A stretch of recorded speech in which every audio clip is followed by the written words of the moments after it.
લોકમત ન્યૂઝમાં આપનું સ્વાગત છે।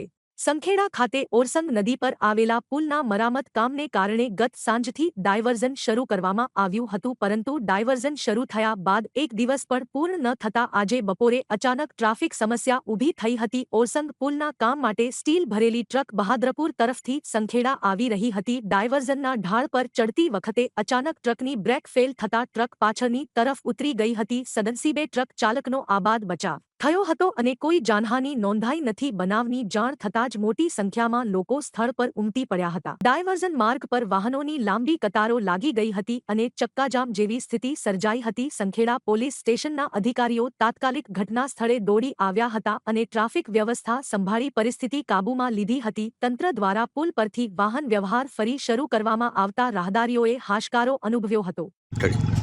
इधर से आ रहा था, एकदम सड़ाई वड़ा, गाड़ी एकदम से बंद हो गया और ब्रेक दिया तो ब्रेक लगा नहीं, ब्रेक फेल हो गया तो इधर से वापस आ गया, स्टीयरिंग लॉक हो गया, कटा नहीं, सीधे सीधे ऐसे घुस गया अंदर, जो थंबे में गिर गया। कब से हुआ ऐसा? ये सब अभी आधा घंटा पहले।